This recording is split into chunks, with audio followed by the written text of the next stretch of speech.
Welcome to Global Thrive IAS academy. तो आज हम लोग मेंस आंसर राइटिंग करने वाले हैं। तो आज जो हम लोग क्वेश्चन करने वाले हैं वो इकोनॉमिक्स सब्जेक्ट का है। इकोनॉमिक्स जो कि हमारा बन जाता है part GS 3 general studies paper 3 में। और ये बहुत इंपॉर्टेंट सब्जेक्ट है क्योंकि एक तरह से ये अपने आप में एक बहुत ज़्यादा स्कोरिंग सब्जेक्ट है। बहुत लोग इससे डरते भी हैं, पर डरने की कोई जरूरत नहीं। जिस तरह से हम लोग आंसर राइटिंग कराने वाले हैं, जिस तरह से हम लोग आपको कंसेप्ट क्लैरिटी कराने वाले हैं, आपको खुद पता लग जाएगा कि this is a very interesting chapter. तो सीधा हम लोग क्वेश्चन पे ही आ जाते हैं। तो क्वेश्चन है हमारे पास। देखिए, मैं सीधा क्वेश्चन पे क्यों आ रही हूँ।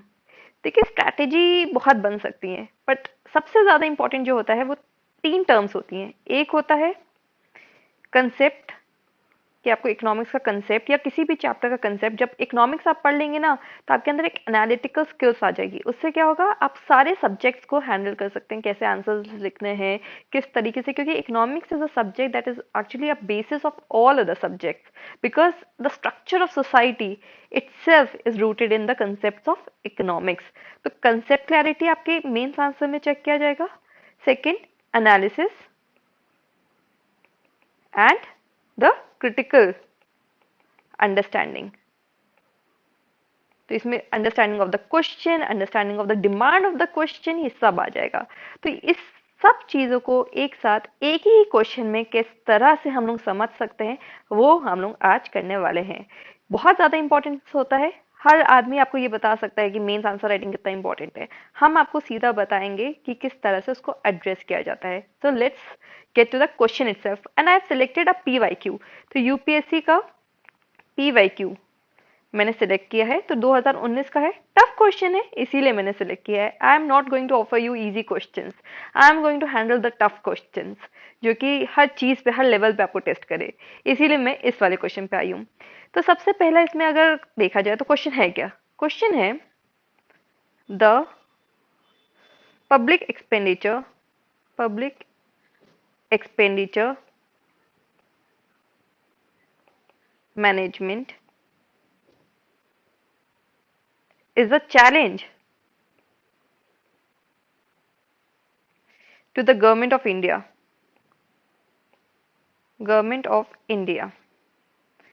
in the context, in the context of budget making during the post liberalization period. Question भी पूछ रहा है, आगे कमेंट क्या है, मतलब कि इनका खुद का क्वेश्चन क्या है। तो क्वेश्चन कह रहा है क्लैरिफाई इट, यदि वो खुद आपसे पूछ रहा है कि भैया समझ में आ गया, तो इसी तरह से take it easy. Okay, this is how you actually address the question itself, this is how actually you address UPSC papers. तो take it easy, it's a 250 marker का क्वेश्चन, 250 मार्कर कह रही हूँ, 250 वर्ड्स का क्वेश्चन एंड इट्स 15 मार्कर। ठीक है। तो यहाँ पर अगर देखा जाए तो 2019 के अराउंड अगर आपको क्रिटिकल डिबेट्स पता हो तो वो यही थी कि बजट पे किस तरह से बजट की ट्रांसपेरेंसी है, इन सब पे बहुत सारी डिबेट्स आ रही थी। तो वो सब कंसेप्ट हैं, बट अभी आप इसको फ्रेश क्वेश्चन की तरह देखिए क्योंकि ये हमेशा से रेलेवेंट रहा है। तो सबसे पहले यहाँ पे बात किया गया है, अगर क्वेश्चन को ही हम ब्रेक करें तो पब्लिक एक्सपेंडिचर मैनेजमेंट। अब देखिए, मैनेजमेंट और पब्लिक एक्सपेंडिचर, तो यहाँ पे बहुत इंपॉर्टेंट टर्म है, ये अपने आप में एक बहुत इंपॉर्टेंट कंसेप्ट है। How you are going to manage the public expenditure, we as citizen of India. देखिए, पॉलिटी का भी concept, demand accountability from the government. तो किस तरह से उस चीज को हम लोग लेके आए इज अ चैलेंज, यानी यहाँ पे अपने आप बता रही है कि कुछ ना कुछ तो चैलेंज है। अब किस तरह से चैलेंज बन जाता है, अगेन किस तरह से, क्योंकि हमारी जो इकोनॉमी है वो है वेलफेयर इकोनॉमी। ठीक है, हमारी जो इकोनॉमी है दैट्स अ वेलफेयर इकोनॉमिक्स। ठीक है, हमारा जो प्राइम एजेंडा है हमारी इकोनॉमी का वो है the welfare of the people. जैसे कि अगर हम पॉलिटी की बात करें तो हमारा एक कंसेप्ट होता है पॉपुलर सॉवरेनिटी। तो यानी कि पॉपुलर यानी पीपल, पीपल जो है वो बहुत इंपॉर्टेंट है। तो उनका जो वेलफेयर है that's the basic idea and that's the goal of economic as well. मैं आपको किस तरह से इंटर रिलेट कर सकते हैं, किस तरह से एनालिटिकल स्किल डेवलप करना है, वो आपको समझा रही हूँ इसके थ्रू।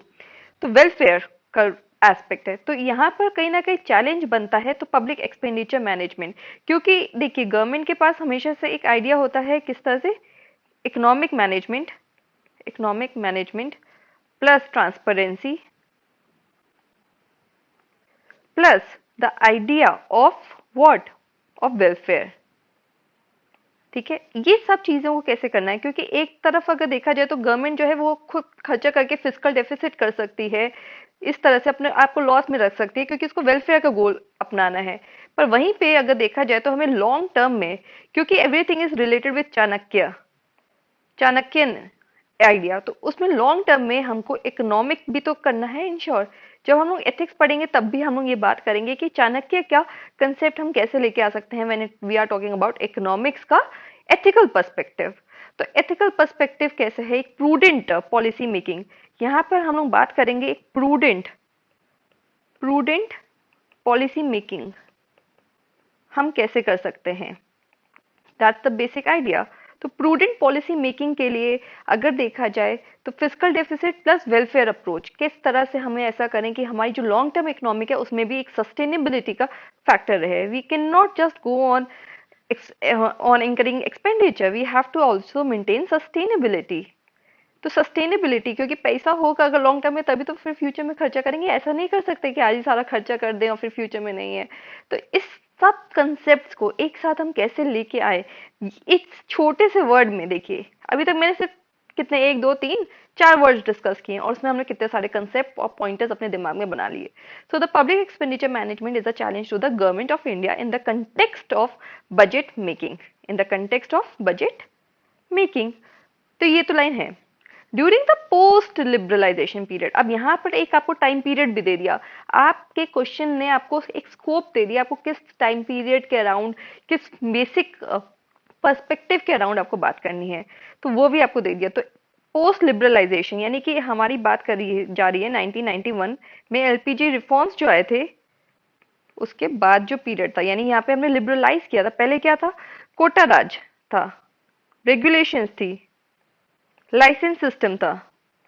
ठीक है, हमारी जो इकोनॉमी थी वो क्या कहती थी कि भैया बहुत मतलब आराम से चलो, ब्रिटिशर्स आए थे ट्रेड करने के हिसाब से और राज करके चले गए। तो कहीं ना कहीं हम लोगों ने क्या कहा, उनसे सबक लेके हमने कहा कि भैया हम ज्यादा अपनी रेगुलेटेड इकोनॉमी रखेंगे, हमको ज्यादा बाहर लेन देन नहीं करना। पर फिर हमारे पास बीओपी क्राइसिस हो गया, और बीओपी क्राइसिस जब हो गया तो फिर हमने क्या कहा कि भैया थोड़ा सा प्रॉब्लम लग रहा है, थोड़ा तो हमको एलपीजी करना पड़ेगा, नहीं ग्लोब के में जैसे चीजें चेंजेस आने हैं, ग्लोबलाइजेशन, प्राइवेटाइजेशन, लिबरलाइजेशन, ये हमको करना पड़ेगा। तो हमने कर लिया। तो इस पीरियड में, ये वाले पीरियड में किस तरह से हमारा मैनेजमेंट होना चाहिए उसकी हम लोग यहाँ पे बात करेंगे। तो सीधा हम लोग अब क्वेश्चन पे आ जाते हैं। ठीक है, इट्स अ 15 मार्क का question, it's a tough question I say, it's tough because it is actually asking you nothing but a clarity of thoughts. ठीक है, सबको ये सब चीजें पता है बट कैसे उसको वर्ड्स में पुट करना है वो हम लोग सोचेंगे। तो सबसे पहले तो यहाँ पर हम लोग बेसिक से ही शुरू करते हैं। हम लोग क्या ऑफर कर देंगे कि भैया आंसर, यहाँ पे अब मैं बात करूँ आपके आंसर्स में क्या पॉइंटर्स होंगे। तो सबसे पहले तो यहाँ पे मैं पब्लिक एक्सपेंडिचर मैनेजमेंट की डेफिनेशन या इस अप्रोच का क्या मतलब है ये मैं आपको बता दूंगी, मतलब एग्जामिनर को बता दूंगी कि आप जो जानना चाह रहे हैं, मुझे क्वेश्चन तो समझ में आ गया है, ये देख लीजिए। ठीक है, तो ये अप्रोच क्या है, तो ये है एक प्रूडेंट अप्रोच। प्रूडेंट यानी कि अगेन एक रैशनल अप्रोच है।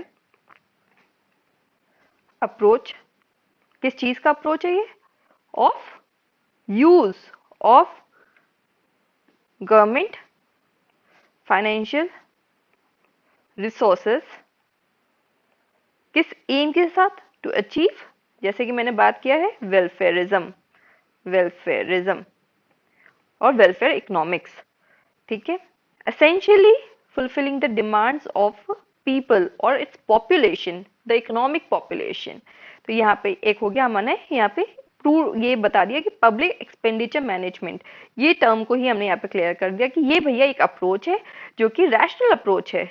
एक मतलब कि ये नहीं है कि मतलब कि खर्चा किए जा रहे हो, एक रैशनल तरीके से किस तरह से गवर्नमेंट के रिसोर्सेज को खर्चा करना है ताकि हम वेलफेयर का गोल अचीव कर सके। यहाँ पे किस तरह से एलोकेशन होगा, तो इट डील्स विद एलोकेशन। ठीक है। It deals with allocation of resources into various fields, जैसे कि अगेन हो गया क्या हमारा, जैसे इकोनॉमिक ग्रोथ कैसे करना है हमको अचीव, फिर हमारा पब्लिक एडमिनिस्ट्रेशन कैसे होना चाहिए, ये हो गया। फिर उसके अलावा हमारी जो स्कीम्स आती हैं वो कैसे हम करेंगे, ये सब हो गया। फिर हमारा again the economic aspect of things, तो इकोनॉमिक्स यानी कि इकोनॉमिक्स इटसेल्फ हम कैसे अचीव करेंगे, कि हर चीज में हम लोगों का एक प्रॉपर सिस्टम हो, वो हम कैसे अचीव करेंगे, ये होता है। तो it deals with, next line आप क्या लिख सकते हैं, तो it deals with allocation of what, allocation of resources to achieve the ideas of economic growth, public administration schemes and welfare and economics itself।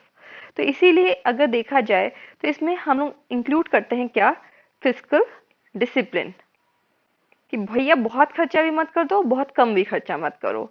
या फिर idea of what, of efficiency, कि efficient तरीके से कैसे करेंगे, इकोनॉमीज ऑफ स्किल को कैसे include करेंगे, स्किल्स को कैसे डेवलप करेंगे, इन सब चीजों को हमें देखना होगा।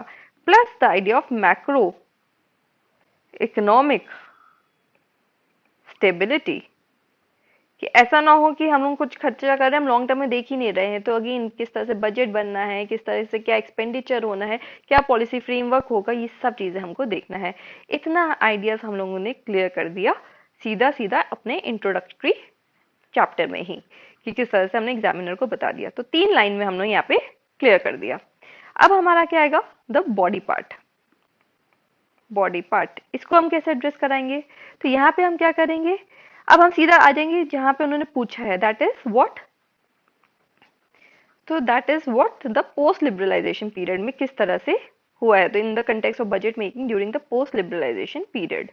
तो यहाँ पे हम कैसे करेंगे, तो यहाँ पे हम सीधा बोलेंगे कि after the LPG, that is पूरा आप लिखेंगे, liberalisation, privatisation, globalisation, reforms, reforms 1991,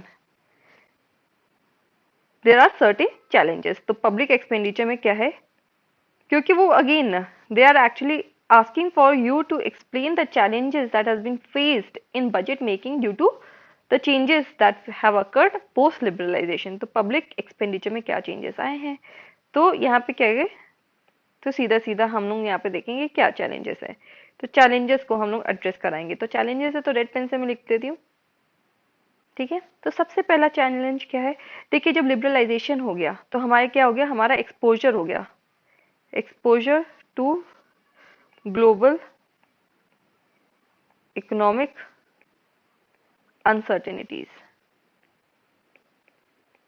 तो ग्लोबल इकोनॉमिक अनसर्टेनिटीज किस तरीके से हुई हैं, आपको जैसे पता होगा 2008 का ग्लोबल इकोनॉमिक स्लो डाउन, तो 2008 का क्राइसिस, जब आपको पता है कि यूएसए से कनेक्टेड है, यूएसए में बैंक फेल होता है, पूरी दुनिया में उसका हमको देखने को मिलता है रिपरकशन, क्योंकि हर चीज अगेन द डॉलर फैक्टर वहां पे कुछ हो रहा है, पूरी दुनिया हिल रही है। अभी उन्होंने इंटरेस्ट रेट कम किया, हमारे यहाँ से एफपीआई आउटफ्लो हो गया, क्यों, क्योंकि इकोनॉमी इतनी तरह से इंटीग्रेटेड है कि वहां पे कुछ भी होगा यहाँ पर हमको पता लगता है। अब जैसे कि अगेन इसी का एग्जाम्पल देख लो, तो टेपर टैंट्रम का जो कंसेप्ट है, कि टेपर टैंट्रम क्या है, ये अपने आप में एक कंसेप्ट है जो आपको मैं अलग से लेक्चर में समझाऊंगी, बट इसका सिंपल सा मतलब है, जब यूएसए ने, जैसे एग्जांपल के लिए यूएसए इंटरेस्ट रेट, जब उन्होंने रेट्स कम किए, खुद के उन्होंने इंटरेस्ट रेट कम किए, इफेक्ट हमको यहाँ पे देखने को मिल गया। इसके अलावा क्या है, ट्रेड वॉर्स, ट्रेड वॉर्स हमको देखने को मिली। तो चाइना का फैक्टर देखा जाए तो यूएस चाइना ट्रेड वॉर अगर हम देखें तो वो एग्जांपल हो गया। तो ये प्रॉब्लम्स हमको देखने को मिली। उसके अलावा जो वॉर्स हैं, तो ट्रेडिशनल वॉरफेयर, अगेन यूक्रेन का, यूक्रेन रशिया वॉरफेयर हमको देखने को मिला है। अभी हमको इजराइल, इजराइल पैलेस्टीन में देखने को मिल रहा है।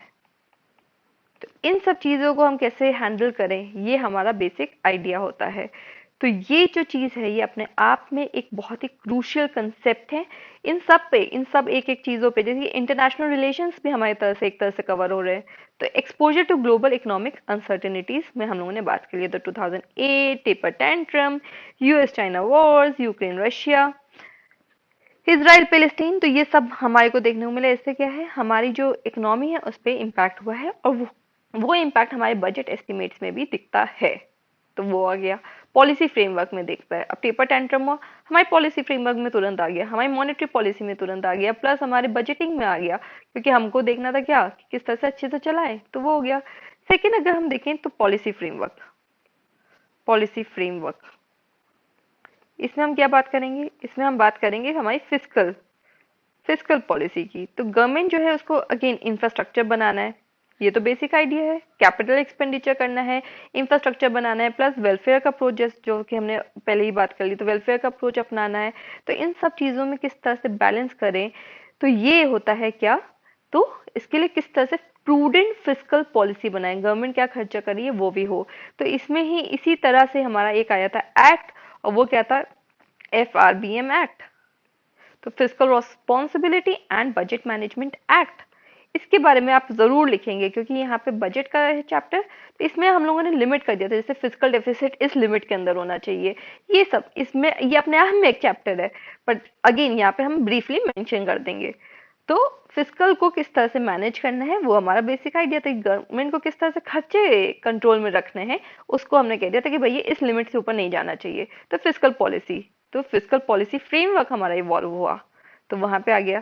थर्ड अगर हम देखें तो प्राइवेटाइजेशन, प्राइवेटाइजेशन तो पोस्ट लिबरलाइजेशन अगर देखा जाए तो प्राइवेट सेक्टर जो है वो बहुत ज्यादा इंपॉर्टेंट होके आया है। तो इसीलिए यहाँ पे अगर हम देखें तो प्राइवेटाइजेशन, एलपीजी रिफॉर्म्स के बाद जो आइडिया, जैसे अभी डिसइन्वेस्टमेंट, ठीक है, गवर्नमेंट क्या कर रही है, स्ट्रैटेजिक डिसइन्वेस्टमेंट कर रही है, तो अपने शेयर्स जो अपनी एंटिटीज है उससे कम कर रही है, तो वो चीज भी रिफ्लेक्ट होता है हमारे बजट में। अगेन आप निर्मला सीतारमन के जब बजट डिबेट सुनेंगे तब आपको पता लगेगा डिसइन्वेस्टमेंट का टॉपिक कितना इंपॉर्टेंट है। तो प्राइवेटाइजेशन हुआ, एलपीजी पी आया, उससे क्या हुआ, डिसइन्वेस्टमेंट हुआ, उससे क्या हुआ, सीधा सीधा इफेक्ट कहाँ आता है, बजट में आता है। तो वहां से जो एक एंटिटी हमारी जा रही है, कुछ हमारे पास पैसा आ रहा है, उसको कैसे इंफ्रास्ट्रक्चर में लगाना है, ये सब चीजें हम लोग सोचेंगे। तो वो हो गया। नेक्स्ट अगर हम देखें तो हमारा क्या है, तो बैंकिंग सेक्टर, ठीक है। अब हमने क्या कहा है, privatisation of the banks, recent debate चल रही है कि नहीं, तो बैंकिंग सेक्टर को भी लेना होगा। तो पोस्ट लिबरलाइजेशन अगर देखा जाए तो प्राइवेट सेक्टर अगर हमारे को पता है किस तरह से हर जगह घुस रहा है, तो इससे पहले क्या था, तो इंडिया जो था पहले 1991 से पहले क्या हो रहा था, तो नेशनलाइजेशन कर रहे थे हम बैंक्स का। फिर आता है क्या, 1991 आ जाता है, एलपीजी रिफॉर्म्स होते हैं, और उसके बाद क्या आता है कि अब क्या हो रहा है कि कैसे उसको एफिशिएंसी बढ़ाएं, ये सब चीजों की, जैसे बैड डेट, वहां पे क्या हो रहा है, एमपीए का क्राइसिस हमको देखने को मिल रहा है आज की डेट में, एमपीए क्राइसिस।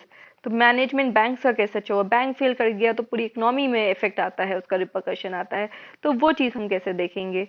तो यहाँ पर कहीं ना कहीं इस तरह से प्राइवेटाइजेशन का डिबेट आ रहा है, तो प्राइवेटाइजेशन ऑफ बैंक्स, तो वो वाली डिबेट भी आप यहाँ पे रिफ्लेक्ट कर देंगे।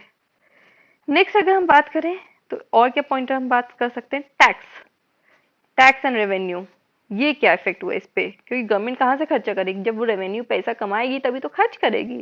तो यहाँ पे अगर देखा जाए तो पोस्ट लिबरलाइजेशन अगर देखा जाए तो इनकम्स में तो बहुत इंप्रूव हुआ है, बट सिमिलर इंप्रूवमेंट अगर हम देखें तो वो इनकम टैक्स में नहीं हुआ है, लोग टैक्स उतना नहीं दे रहे हैं, टैक्स चोरी कर रहे हैं, टैक्स इवेजन के कंसेप्ट हमको देखने को मिल रहे हैं, तो वो प्रॉब्लम अगर देखा जाए तो वो हमको देखने को मिली है।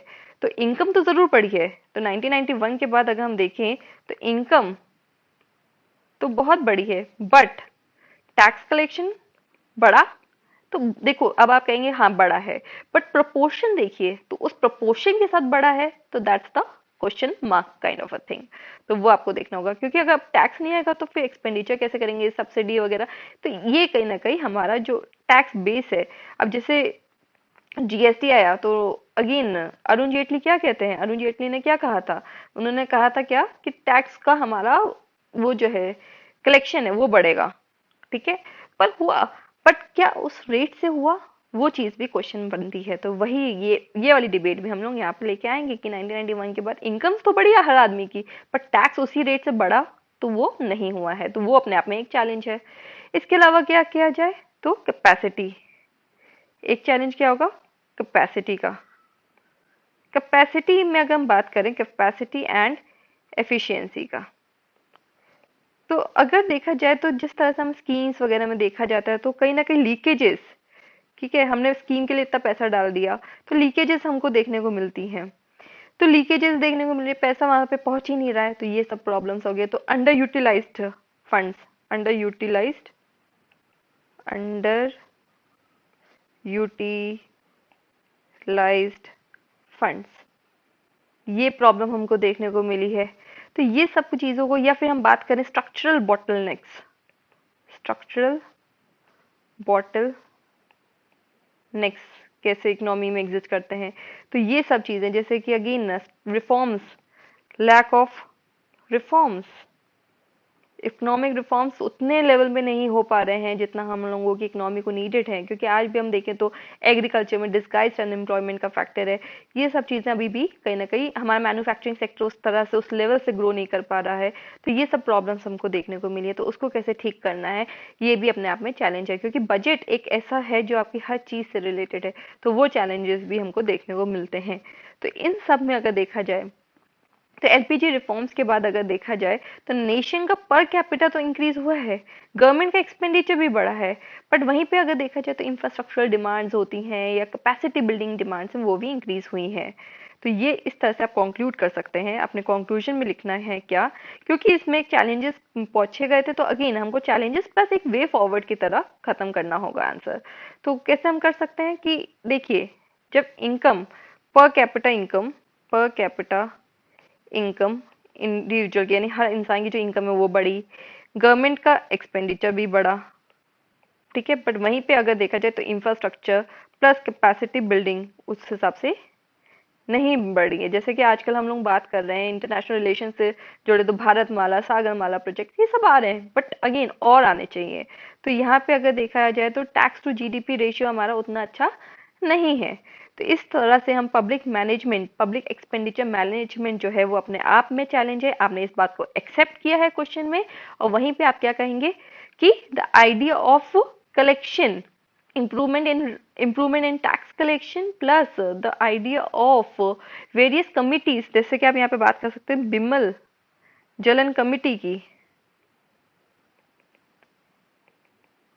ठीक है, जिन्होंने एक्सपेंडिचर मैनेजमेंट में बात किया है कि किस तरह से हमको सब्सिडीज को रैशनलाइज करना चाहिए, सब्सिडीज को रैशनलाइज करना चाहिए कि भैया ऐसे मत करो कि आप सब्सिडीज देने लगे हो, या फिर बात कर रहा है उन्होंने किस तरह से फिजिकल फिजिकल मैनेजमेंट करो, फिजिकल प्रूडेंट स्टेप लो, स्ट्रैटेजिक डिसइन्वेस्टमेंट करो, इन सब चीजों को कहा है। तो आपने एक कमेटी का नाम दे दो और उसी को वे फॉरवर्ड में डाल दो। इन सब पॉइंटर्स पे एक ना एक तरह से ये तीन बातें, जैसे subsidies, rationalization, physical management, broad heading से ये कवर कर दिया आपका वे फॉरवर्ड।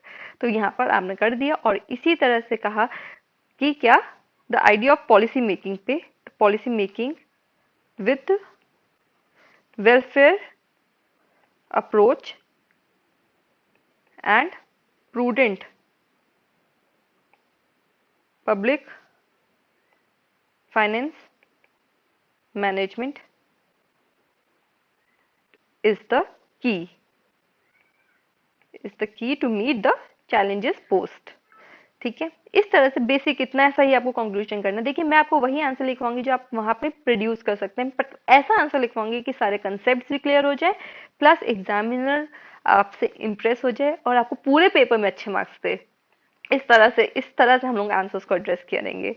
तो that's how we have just done it. And यहाँ पे हम लोगों ने बात कर लिया, एक इंट्रोडक्शन दे दिया हम लोगों ने, फिर हम लोगों ने पब्लिक एक्सपेंडिचर की पहले डेफिनेशन की, पूरा कैसे एलोकेशन होता है, फिर हमने बॉडी में डिस्कस कर लिया कि एलपीजी के बाद क्या क्या प्रॉब्लम्स आया, तो कैसे अनसर्टेनिटीज से हमको जूझना पड़ा, फिर फिजिकल की बात कर ली हमने, एफआरबीएम एक्ट की, प्राइवेटाइजेशन की बात की, taxes and revenue, capacity, infrastructure की बात करी, फिर उसके बाद हमने शॉर्ट कमिंग्स, लीकेजेस वगैरह की बात करी, एंड कंक्लूजन में हमने बिमल चलन कमेटी प्लस अपने खुद के वर्ड्स में कंक्लूजन लिख दिया। तो that's a kind of an answer that you can actually produce, and that's the kind of an answer which actually gives you that extra marks।